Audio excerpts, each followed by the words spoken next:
मैं हिंदू धर्म ग्रंथों से दो चार मंत्र पढ़ूंगा। इन मंत्रों को सुनकर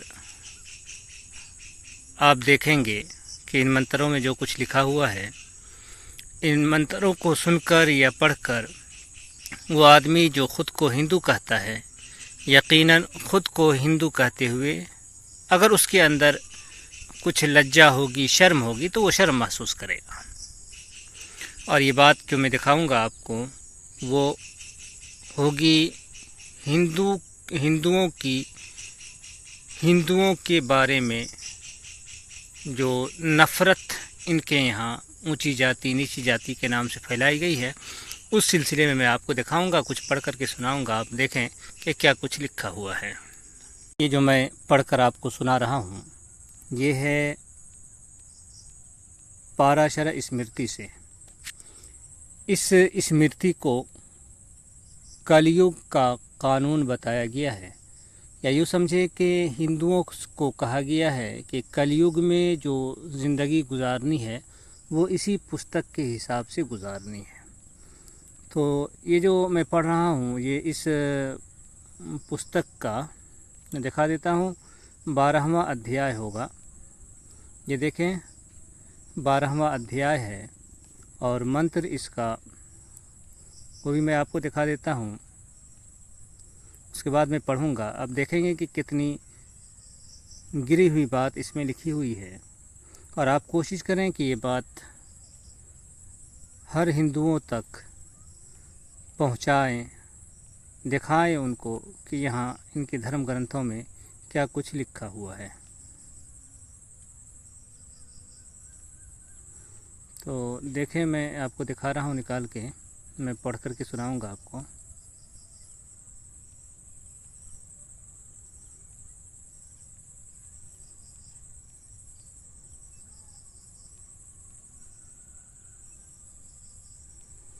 देखें ये मंत्र आपको हो गया 31 से मैं पढ़ रहा हूँ। यहाँ लिखा है कि नित्य खालिस वेद का अध्ययन करने वाले तथा जप और होम करने वाले, किंतु शूद्र के अन्न के रस से पुष्ट होने वाले दिव्ज ऊंची जाति को उक्त गति प्राप्त नहीं होती। अब देखें इससे भी ख़तरनाक बात नीचे लिखी हुई है। यहाँ लिखा है कि शूद्र का अन्न, शूद्र का संपर्क, अन्न कहते हैं भोजन को, पकवान को, खाना को। जो शूद्र कहते हैं ओबीसी जो आज के दौर के अंदर है, और दलित होते हैं, दलित शूद्र से नीचे आते हैं, और बाकी लोग भी जो और भी समाज के हैं वो भी शूद्र से नीचे आते हैं। तो शूद्र ओबीसी समाज को आप कह रहे हैं।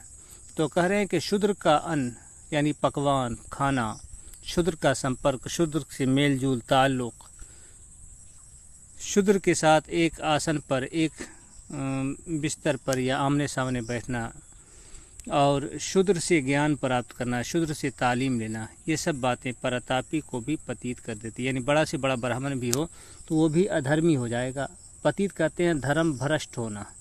तो ये बातें आई हैं कि अगर शूद्र के साथ एक आसन पर एक जगह बैठे हुए हैं, या शूद्र के घर का भोजन खाए हैं, या शूद्र के साथ बातचीत कर रहे हैं, ताल्लुक़ रखे हुए हैं, या उससे तालीम हासिल कर रहे हैं, इल्म ले रहे हैं, ज्ञान ले रहे हैं, तो इससे क्या होगा, धर्म भ्रष्ट हो जाएगा।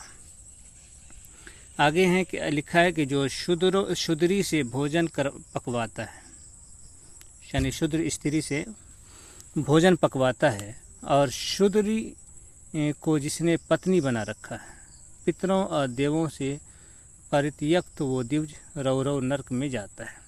अब यहाँ ये बात देखें, ये लोग तो बड़ी कहते हैं कि भाई मुस्लिम लड़की को फंसाओ, ये करो वो करो। अब यहाँ ये बात आई है कि कोई ऊंची जाति का हिंदू अगर निचली जाति के हिंदू की लड़की से भी शादी कर ले तो वो रौरव नरक में जाएगा।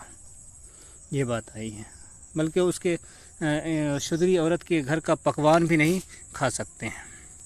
अब यहाँ देखें क्या लिखा है, मृतक और सूतक में भोजन करने से पुष्ट हुए अंगों वाले और शूद्र के अन्न का भोजन करने वाले उस दिव्ज को मैं नहीं जानता कि वो किस किस योनि में जाएंगे।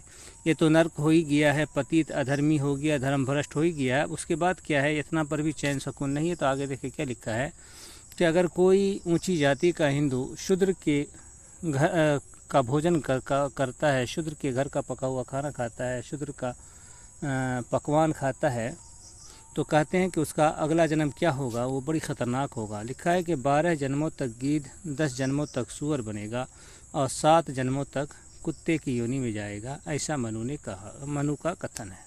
तो अब देखें कि कितनी ख़तरनाक बात है हिंदुओं के बारे में। तो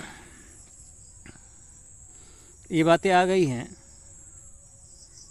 और भी मंत्र है, बहुत सारे मंत्र हैं। खैर जितने मंत्र आए हैं बस उन्हीं 2-4 मंत्रों से आप ज़रा सोचें कि अगर किसी भी ये जो 90% हिंदू हैं इनके पास अगर ये मंत्र पहुंच जाए तो आप ज़रा बताएं कि क्या अगर इनके पास शर्म होगी, लज्जा होगी, कुछ हया होगी, कुछ इंसानियत बाकी होगी, तो क्या वो ख़ुद को हिंदू कहना पसंद करेगा?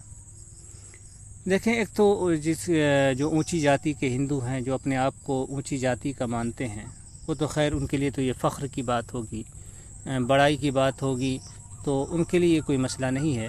जो अपने आप को ओबीसी कहते हैं, अपने आप को शूद्र समाज से मानते हैं, वो भी अगर अपने आप को हिंदू कहे और उसके सामने ये मंत्र भी हो और वो ख़ुद को हिंदू कहे, तो आप समझे कि ये तो बड़ी ही मतलब इंतहा और बहुत ही गिरी हुई बात होगी कि इंसान अपने आप को इतना गिरा करके ज़िंदगी गुजार रहा है।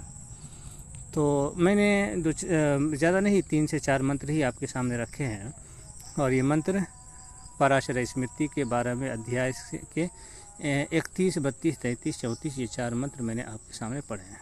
5, 35 ये 5 मंत्र। तो इन मंत्रों को देख कर के कोई भी हिंदू अगर उसके अंदर थोड़ी सी शर्म होगी, चाहे वो ऊंची जाति का हिंदू हो या निचली जाति का हिंदू हो, वो ख़ुद को हिंदू कहना पसंद नहीं करेगा। मूत में डूबकर मरना तो पसंद कर लेगा, लेकिन ख़ुद को हिंदू कहना पसंद नहीं करेगा। और ये बात यहीं पे नहीं लिखी हुई है, ये बात दसियों जगहों पर धर्मशास्त्रों में, धार्मिक पुस्तकों के अंदर लिखी हुई है। तो आप ये देखें, ख़ुद भी देखें, दूसरे हिंदुओं को भी दिखाएं, जो जानने वाले हों, जो शूद्र समाज से हों, ओबीसी हों, उनको दिखाएं कि देखें भाई आपको आपके धर्म में क्या कहा गया है।